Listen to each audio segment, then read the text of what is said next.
તમે સતનો વેપાર કરજો, સતનો વેપાર કરજો મારા જીવા પટેલિયા રે, તમે સતની ખેતી કરજો, સતની ખેતી કરજો, સતની રસોઈ કરજો તમે,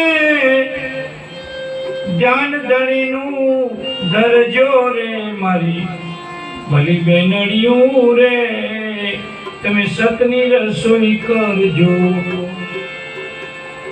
રામ રામ કરતા દો રોટલી બનાવશો તો એ ખાનારામાં રોટલી આવશે, અને હાય હાય કરતા રોટલી બનાવશો તો એ ખાનારામાં હાય હાય આવશે। એટલે પરમાત્માને યાદ કરવાનો, કઈ નહીં તો ટાઈમ તો યાદ કરો। સવારમાં ઉઠીને હાથ જોઈને કહો, હે ભગવાન તું મને સવારમાં ઉઠાડ્યો છે, આખી રાતમાં કાલે સવારે ન જાગી શકાય પણ તે મને જગાડ્યો, તો તારી મહેરબાની, ખાઈને ઊંઘી જઈએ ભગવાન, તે મને ભોજન કરાયું, મને નિંદ્રા આપી, ઊંઘ આપી, ભગવાનના આભાર માનો, ખૂબ આભાર માનવો જોઈએ। એટલે મંદિરોમાં, મંદિરનો અર્થ શું છે? મનની અંદર જવાનું।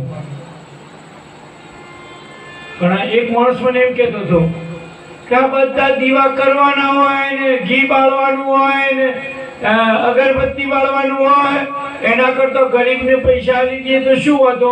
મેં કીધું તે કેટલા આલ્યા?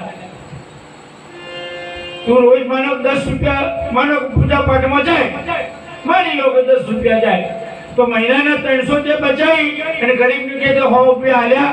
બોલવું બહુ સહેલું છે, પણ જે લોકો દીવો કરે છે, મંદિરોમાં જાય છે, એ ત્યાં તો ખર્ચો કરે જ છે દીવામાં, પણ ગરીબને આવે છે, એ માણસ મહાન કહેવાય। કોઈ વાતો કરનારા બહુ આવીને જવું। તમને કહી દઉં, આ બધા અમે એમ કહીએ કે આ સંસારમાં કઈ નહીં, કેમ રૂપિયા લઈ લઈએ છીએ, લો લો, પણ એની અંદર ડૂબી ન જાઓ, સારા રસ્તે વાપરો। હું એમ કહું, જાઉં હું પૈસા ના નથી અડાડતો, પૈસા નથી પકડતો, પણ પૈસાદારોને પકડે તો શું હતું? લોકો પૈસા નથી પકડતા, સાધુઓ